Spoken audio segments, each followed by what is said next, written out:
Check out what I just picked up.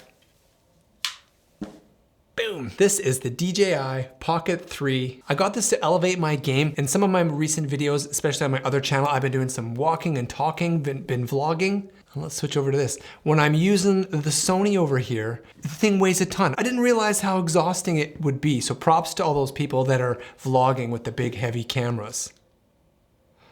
This thing on the other hand, well, let's put you over here. You can be my little bee shot. Oh, you got tracking built right in. How wonderful. All right, you're following along pretty good. I bought the DJI Osmo Pocket 3 Creator Combo set. To be honest, the extra money I thought was worth it for the little microphone. I haven't had a chance to play around with it yet. I'm gonna do that maybe a little bit in this video and in my future videos. This video, I just wanted to talk a little bit what this is like, whether it's exceeding my expectations or living up to them at the very least, because I didn't really know what to expect with a little 1-inch sensor camera. I've been so used to, my whole goal has been to get the giant full frame f1.4 lens, which is great. So this little itty bitty sensor, as cool as this thing is, you know, it's not a lot of light coming in. So is it actually gonna look good? Now, obviously I think something like this is built for the outdoors. So we'll play around with that in a little bit here, but I just wanna see how this looks in my little studio. So boom, side by side. Okay, here, wait, let's put you on the same plane. This is 4K, 30 FPS. I'm not using any special color profile or anything. This does have a D-Log, which I'll play around with in future videos. But for right now, what I'm gonna do in this video today, I'm gonna turn you off for now, is I'm gonna do a little bit of vlogging. I'm gonna take it outside. I have some ideas for how I can use this camera for products and for B-roll, which I think is really where this thing might shine. I'm hopeful for that. I have my 30 days refund window. So as you might notice by watching this channel, I'm not afraid to use it. That's what it's for. When I spend money, I need to be really happy with my purchase. And if I'm not, then I'm gonna take it back until I find the thing that scratches the itch. And everybody seems to be gushing about this thing, so I need to find out for myself if this is actually a useful tool or if it's just kind of overrated and maybe the phone might be good enough. Let's go use this. I'm gonna go use it in the house. I'll use it outside. I'll do some product stuff, some B-roll things, and then I'll come back after I've edited the video and I'll let you know what I think of my first impressions with the DJI Pocket 3. All right, here we go. Welcome to Canada, my friends. Oh crap, it is raining. I was not prepared for that. Oh, I don't think this thing is waterproof. This is gonna be a bit more of a garage vlog. Damn it. We're gonna hang in the garage. Still get some of this daylight pouring in. And I can walk around a little bit. It is dark in here. All right, there we go. Check out my garage. There's my foosball table. Got some workout bars over there. All right, there's my wall of fun. We got a couple longboards, scoots, and then, oh, I got my rings up there. Dude, rings are like one of the best workout gears that you can have. Got this little bench that I put together with all the pegboard. Let's see, just how's the smoothness? It's just nice, right? I feel like doing this kind of stuff handheld with the big camera would just be just a pain in the ass. Come on, has it stopped raining?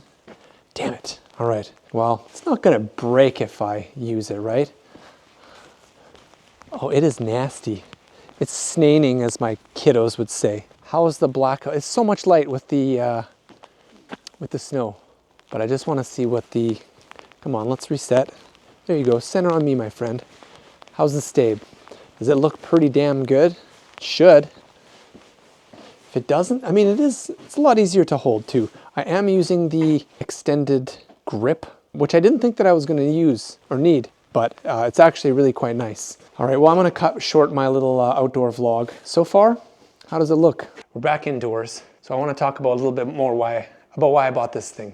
I just think a tool like this enables for a little bit more storytelling, a little bit more creativity with some of the shots and the things that I can do. I like getting outside. I like getting into different atmospheres. I think it makes for more engaging content. You know, when you're sitting in the studio, just talking head stuff. I've been seeing a lot of surprisingly big creators just do these long talking head shots without B-roll. And I get it, there's this movement about quitting YouTube and how much effort it is. And I have that a lot. I just did a video on my other channel on the new Dyson vacuum that we just had. And if you watch it, I did a ton of B-roll. And that's pretty exhausting for me. There's the story writing, the script, the filming, and then all the B-roll. I do a full day of just B-roll and editing it all together, and that's pretty exhausting. So something like this, you can do these shots where you just walk and talk in cool different atmospheres and environments, and it makes the video a little bit more captivating as long as you have a good story to tell. So I think that this makes for a really cool tool. I can't wait to get to use it a little bit better and get outside, because I think when you have a tool like this, it promotes adventure. And that's good not only for the audience, but also for the creator as well, because when I'm outside getting inspired by nature and by everything that the world has to offer, it makes it a lot more fun. I will say that my initial impressions were just that it's like a small camera sensor. It's nothing special. Like right now in this lighting, it probably doesn't look anything special, especially when you're used to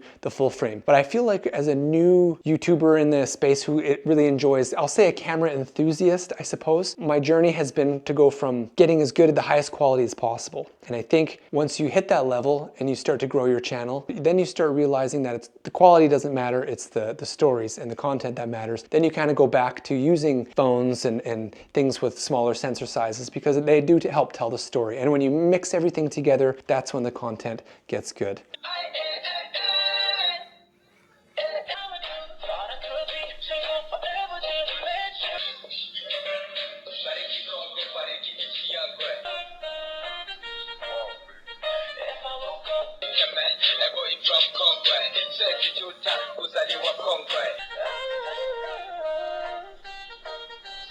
Here, check it out, driving cam.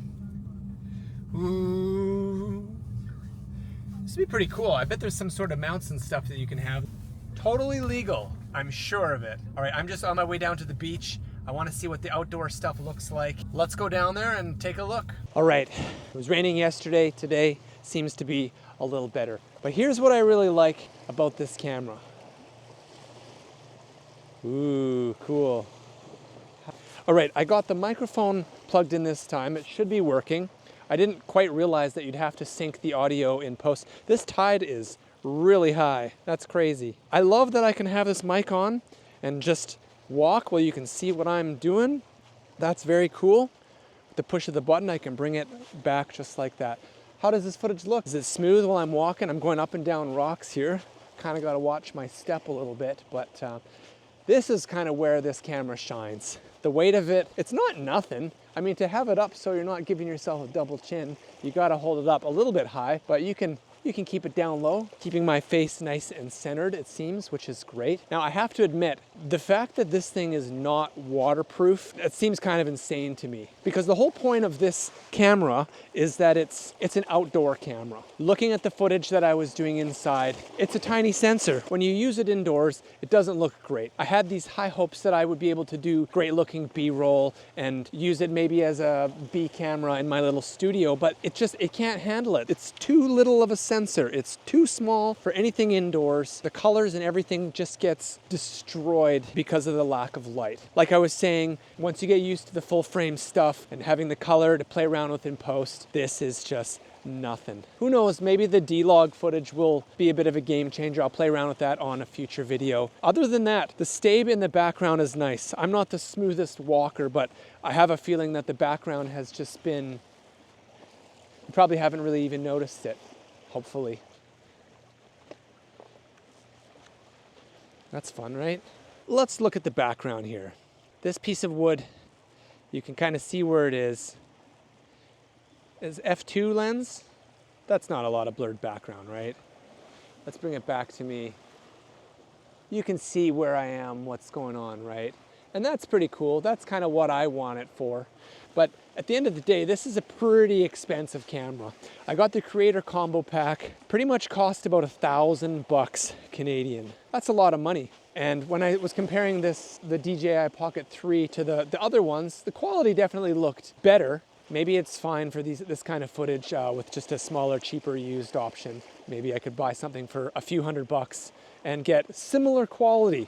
Let's go indoors and I'll talk about my first impressions overall with the DJI Pocket 3. All right, I've had a chance to play around with this for a couple days now and I like it. It's good, it's cool. Is it as cool as I thought that it would be? The verdict is still out on that. I can't believe that it's not waterproof. I don't know why that's a big thing for me, just because what I'm learning is this is an outdoor thing. I was kind of disappointed with the indoor performance. Everybody's like, it's good in low light.